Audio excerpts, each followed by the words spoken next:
Hey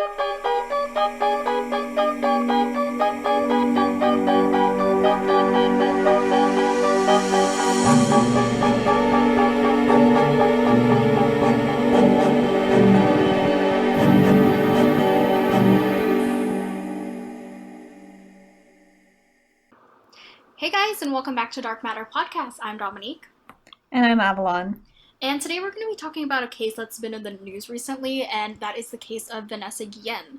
So we're going to be telling you about what's happened with the case so far, but we're also going to dive deeper into other cases of the military covering up deaths of female soldiers, as well as other disappearances from Fort Hood. So stick around because there's a lot to unpack in this episode. Right, but before we do get into it, we wanted to let you know that Vanessa's family has set up a GoFundMe for her, which we will be linking in our description and the website. And we'll also link the family's Facebook and Instagram if you want to follow them. They have a lot of information and updates on the case, so it'd be really good if you just follow them and show your support. Right. So Vanessa Guillen was a 24-year-old U.S. Army soldier who went missing from Fort Hood, Killeen, Texas on April 22nd, 2020. And if you're not aware, Fort Hood is a large Army base, and at the time of her disappearance, her rank was Private First Class. And I just want to say this case really breaks my heart because, as we just mentioned, she is really young. She's only 20 years old, and that's even younger than we are, Avalon. So the fact that this even happened to her, and on an Army base of all places, is just really heartbreaking.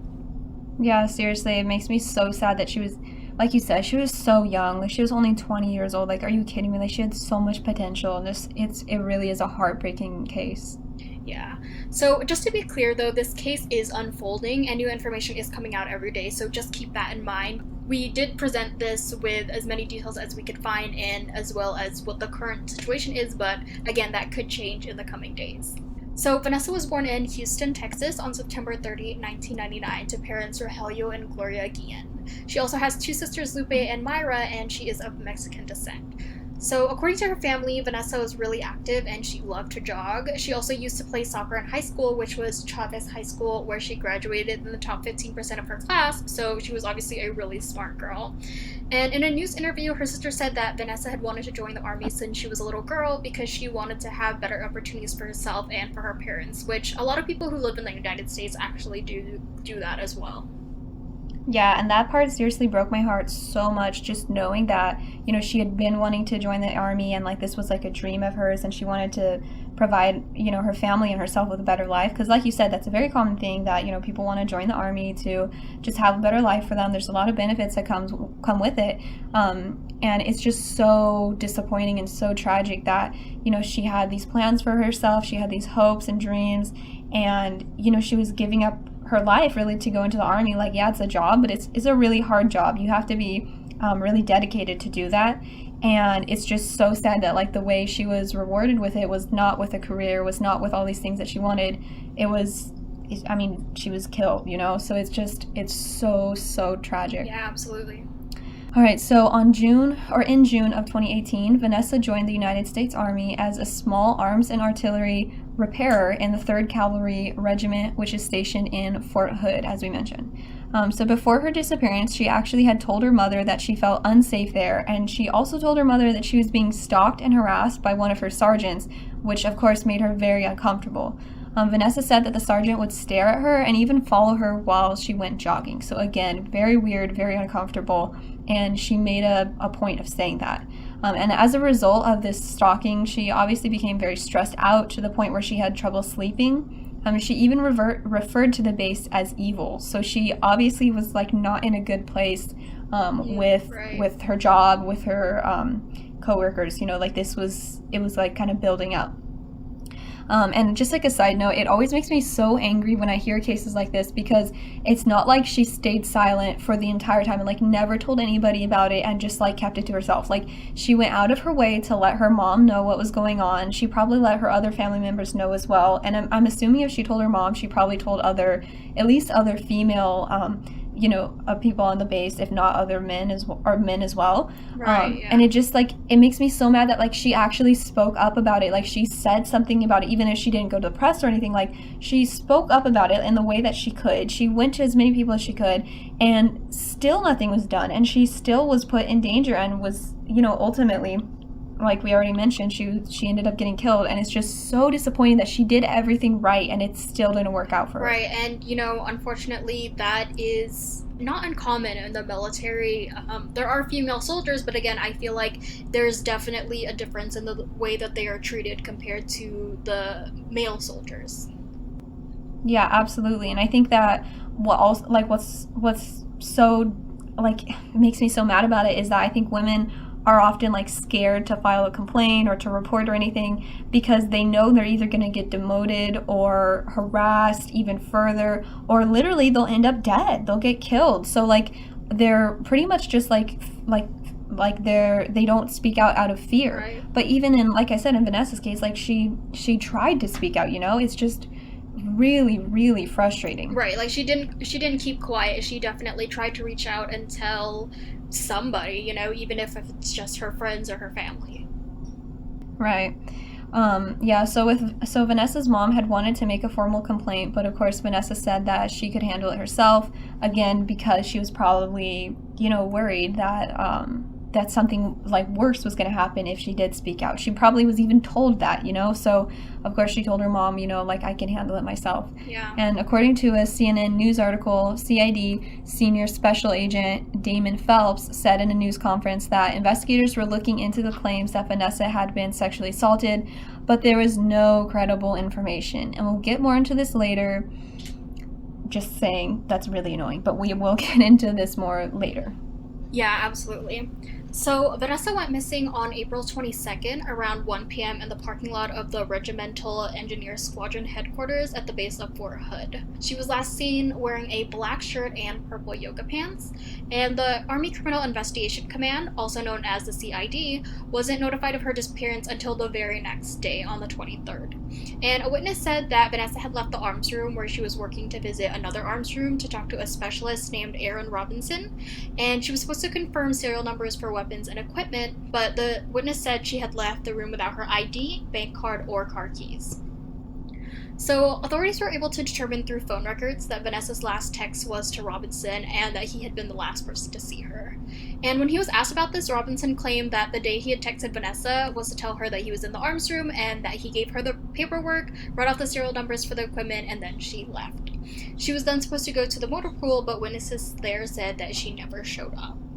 One question, Roberts said that afterwards he finished his work and went home to a residence that he shared with a woman named Cecily Aguilar.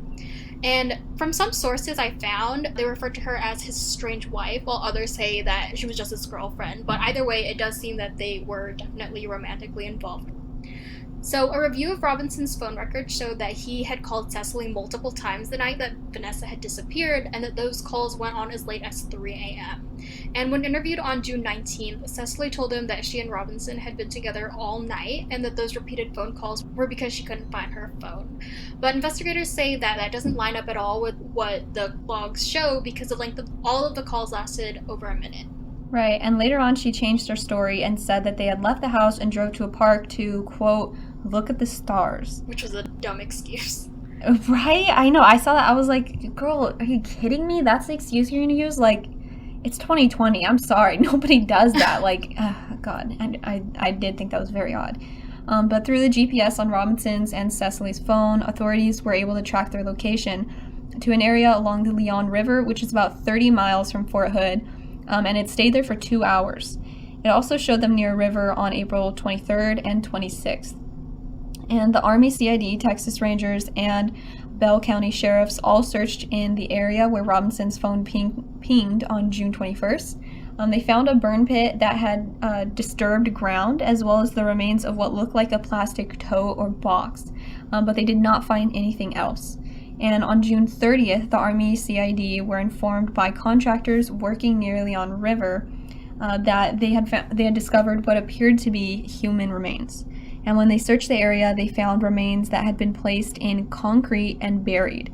That I found interesting. It said they had been placed in concrete and buried. So were they like submerged in concrete and then buried? Like, how would they even find it if that was the case? You know what I mean? I thought that was strange to me. Like, was it in a concrete area, or like what even is that? So from the news articles that I was able to find about this, what had happened was the first time that they had buried her, they had just dug a hole and then placed her remains there, but I guess later on they had returned to the area again, mixed up some concrete, and then filled the hole with concrete.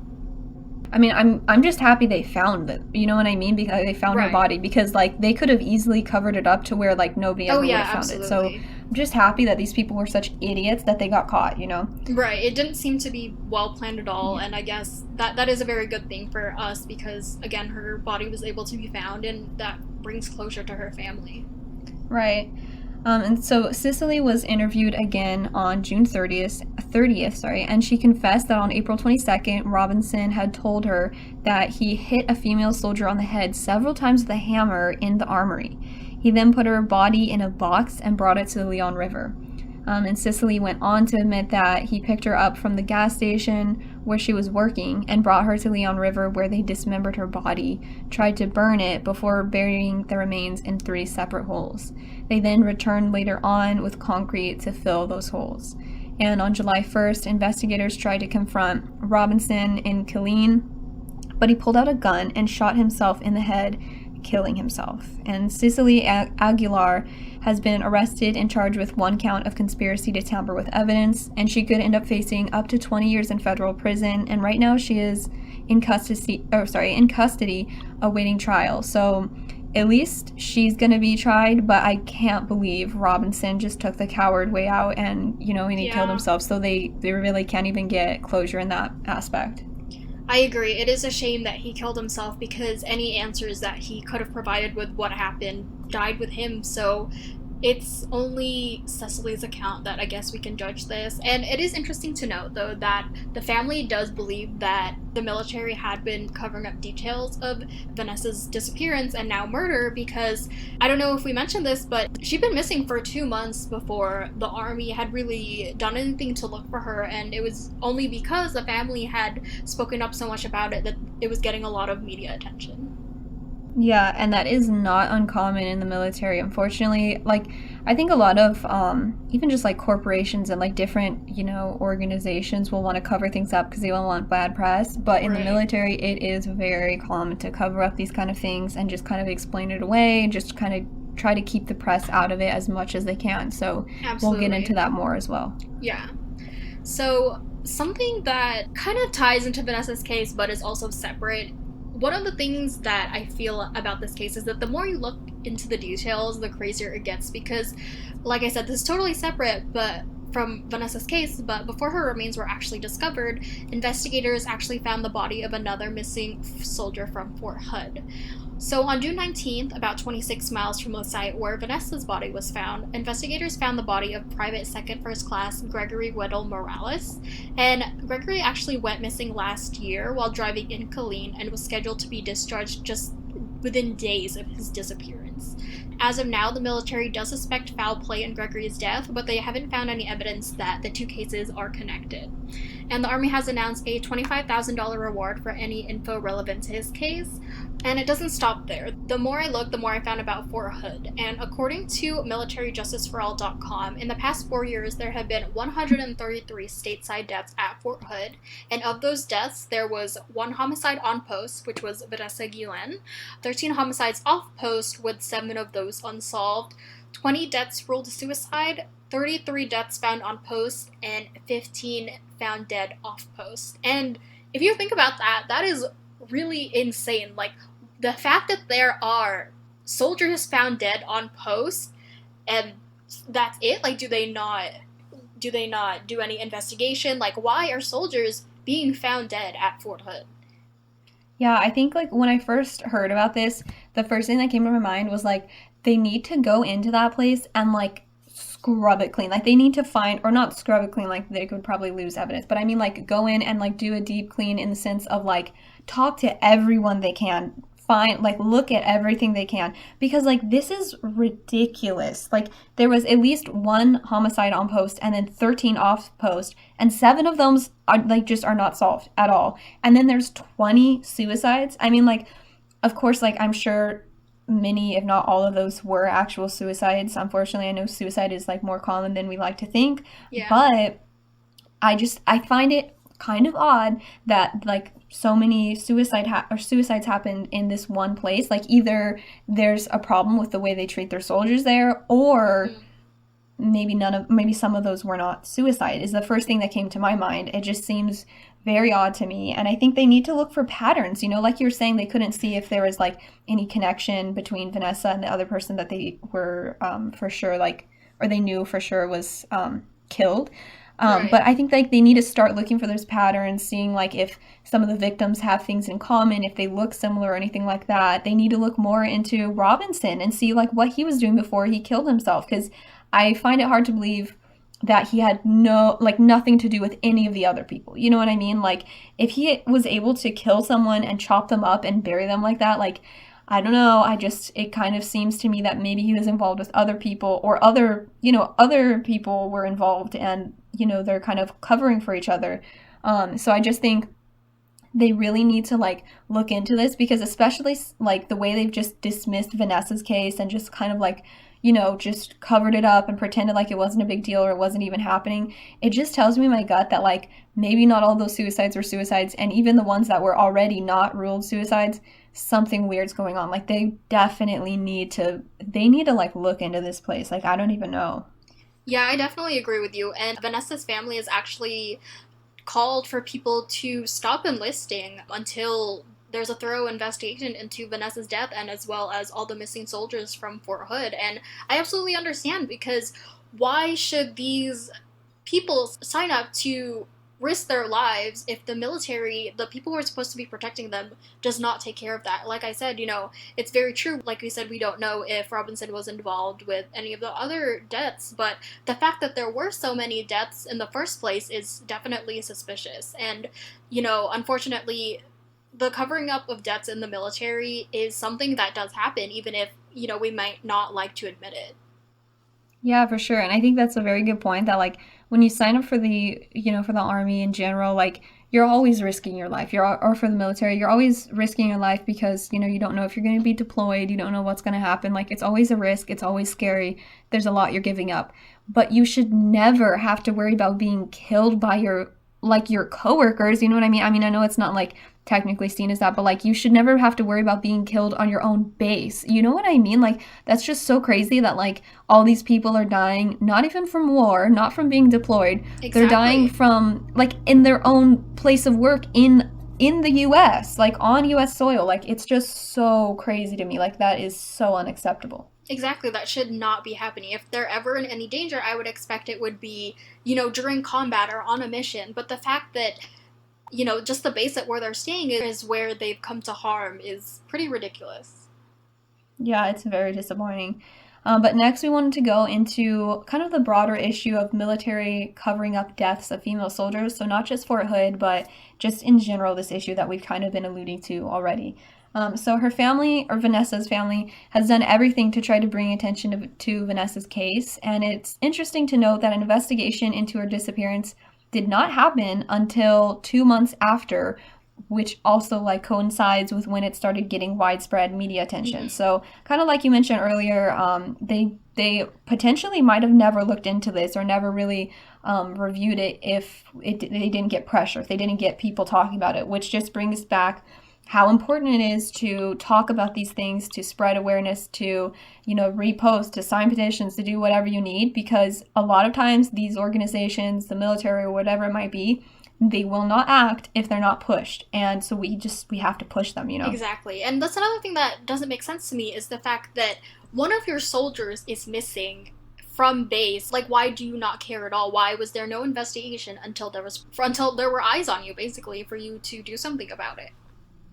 Yeah, it really doesn't make sense, because like that's a good point. It's not like a normal job where like, if you work at like a restaurant or something and you stop showing up, definitely somebody's going to like alert the police about it. But like, if you're in the army, like you live there, like that's where you live, that's where you eat, that's where your friends are, like that's your whole life. So if someone goes missing, it's kind of like a part of the family, or it's like, you know what I mean? Like they should be definitely more concerned that one of their own soldiers is gone. And it almost makes me feel like, did they already know what happened? Were there people higher up who were involved, or who knew and they were covering up for Robinson? Because why were they so like they weren't worried about finding her. Did they already, because that makes me feel like they already knew she was gone. You know what I mean? So I'm like, what the hell? Like, it just makes no sense. Like, that's a very good point, that like this is one of your soldiers, but you don't care that they're missing. Like, you don't find it suspicious at all, really. Exactly. And another thing that just popped into my head too is that, again, they were enlisted in the military. They were active soldiers, and if you don't show up to the military, like, that's practically considered desertion. So why wasn't their alarm rang? The fact that you knew she was missing, so why wasn't something done? Either reported her missing or declared that she had deserted her position. So again, I agree with you that that kind of points to them possibly knowing something about it, and that's why they didn't do anything about it. Yeah, exactly. Because wouldn't that be like you get like dishonorably discharged or something, or like missing? I guess not missing in action. It is but, technically something like that. Yeah, I think missing in action. Would it be missing in action even if they're not deployed? I don't know how it works, guys. I'm not an expert, but like I guess it would be some. I mean, like you said, you're literally, it's like just not showing up to your job ever again. Like that's gonna and your house. It's like not showing up to your job, your house, talking to your friends, or anything else ever again. Like clearly something happened, but they just seemed very nonchalant about it. They didn't seem concerned at all. So yeah, I think that is definitely points to at least to some sketchiness. I don't know what exactly. I agree. Right. But as far as Vanessa's case goes, the family lawyer stated that Vanessa's family is calling for congressional investigation into this issue, and they've previously said that they believe the military was covering up details of her disappearance. Like we already said, it seems obvious at this point that they were covering something up. Like that doesn't even seem to be up for debate.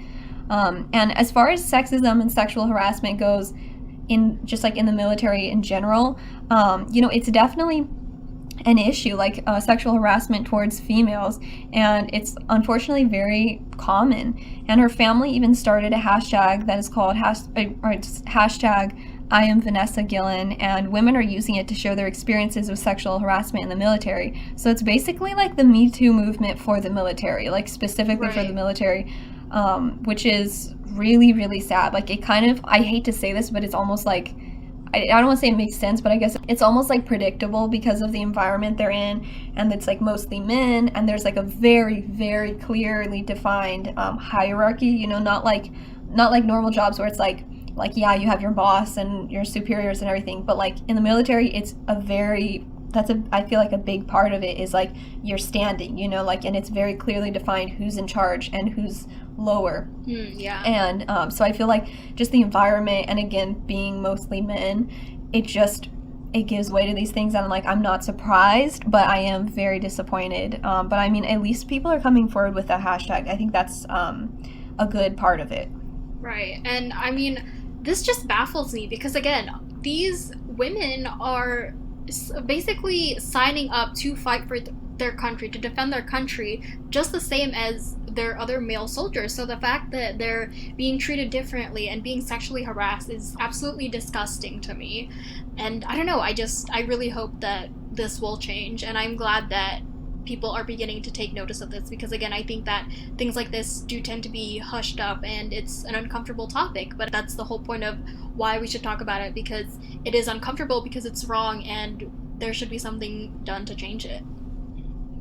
Yeah, absolutely. And I think something I wanted to mention as well is kind of this double standard that people have with, there's kind of like I guess type of person who's like very patriotic, all about the troops, very a lot of times they're either in the army or in military, or they have family members who are, which is like, I understand, like your son's in the Navy, like you're a proud, Navy parent or something like that, like I totally understand. Absolutely. But I'll see like this, kind of person who's like super patriotic, super like all about the troops, like that's super important to them.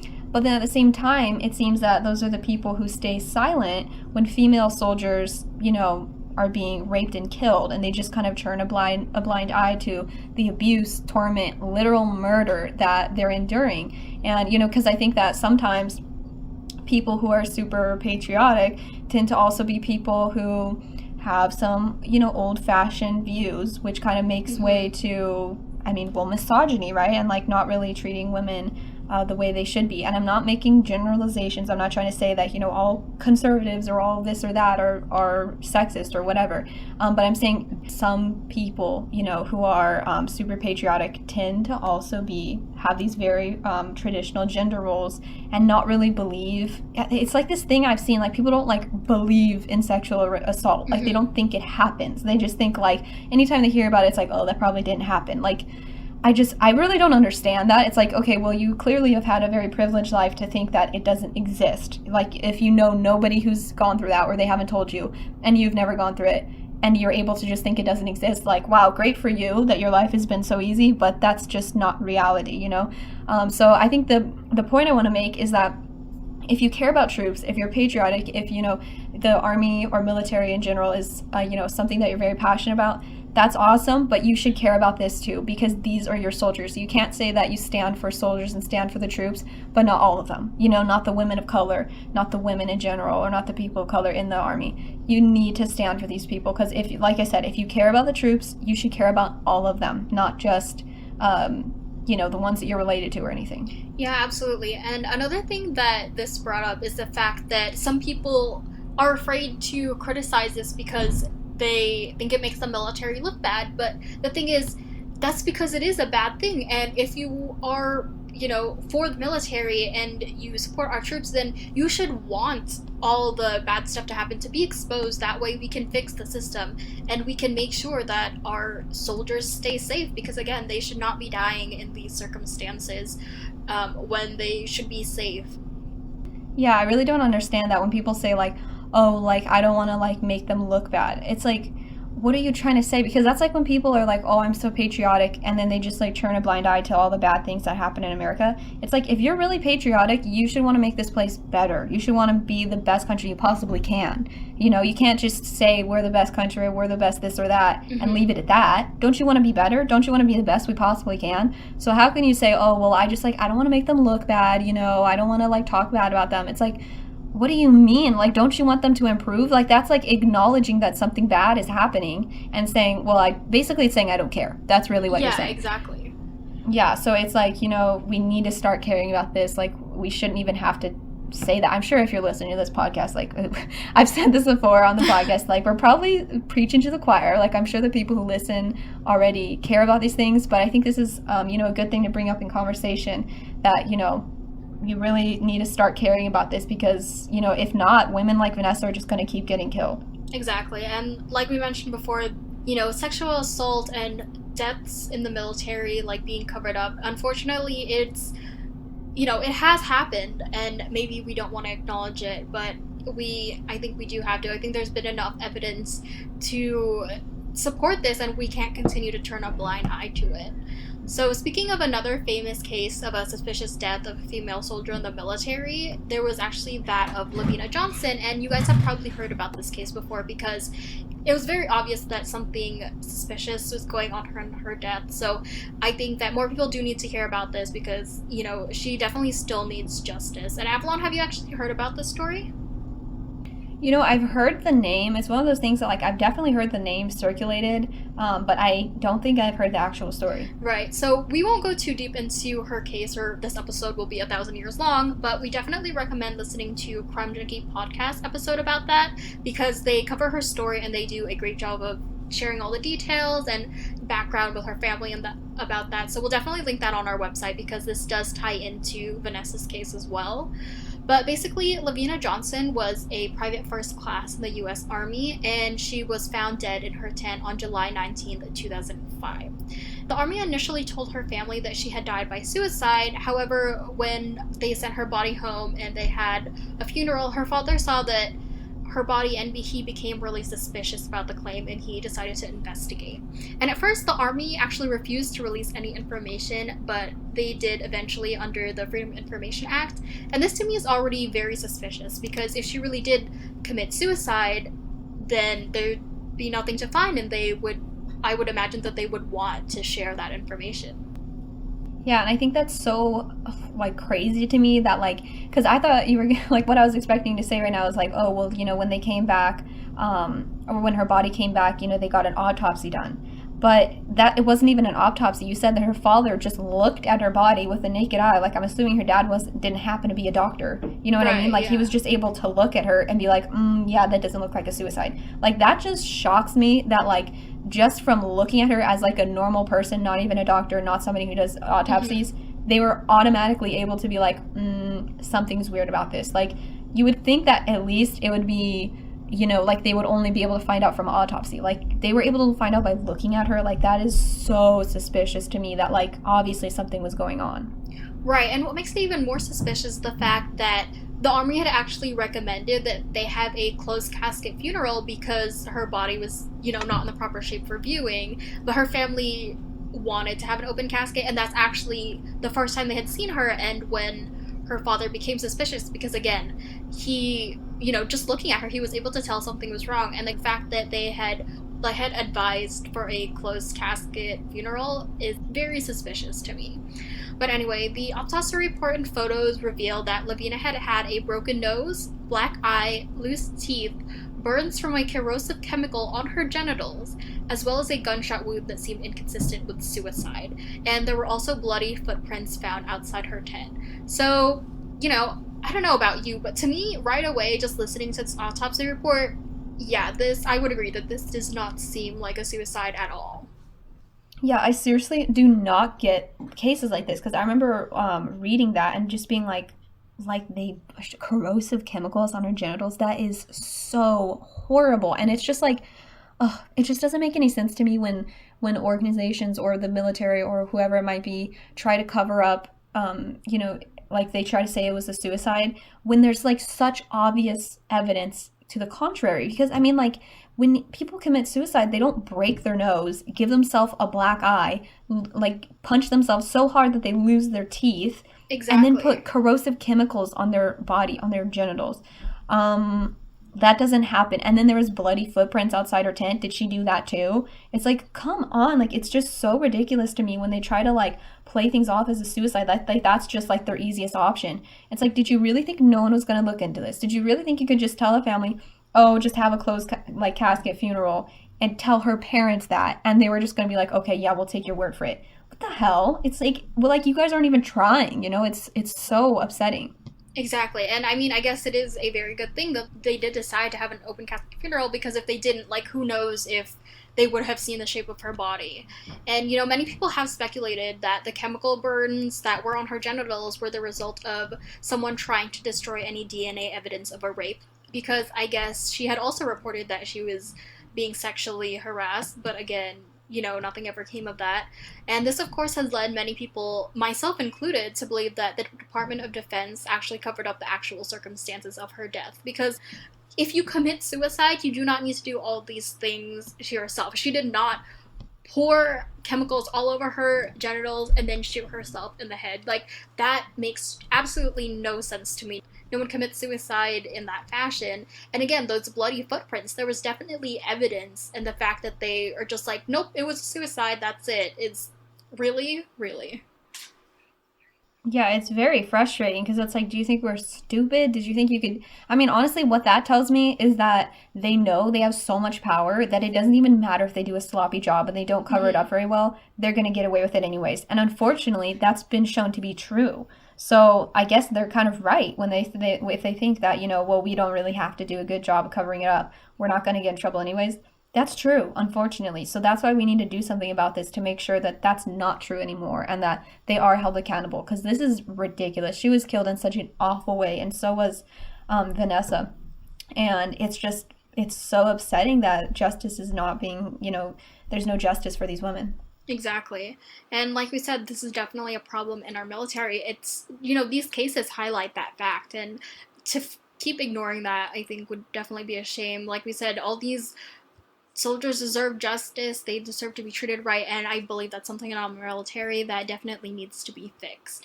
And Vanessa and Lavina were just a couple of these stories that came to light, and who knows how many more are out there that people just haven't reported or that has been covered up.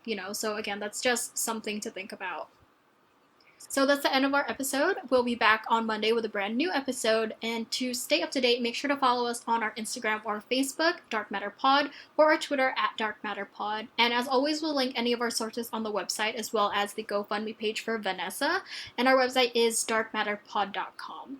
So we'll link that there as well as the hashtag Justice for Vanessa t-shirts. And according to the family, this website that we have linked is the only official place that they are selling shirts where the profits will go to them, so do not buy anywhere else.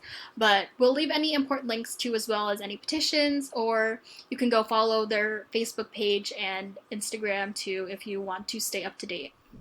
For sure. And to make sure you don't miss any of our episodes, you should follow us on Apple Podcasts, Spotify, or YouTube. And if you guys are enjoying this podcast, we'd really appreciate if you left us a review on Apple Podcasts.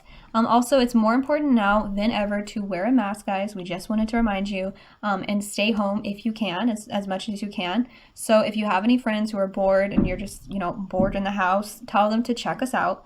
And we really appreciate you guys listening, and we'll see you next week. Bye!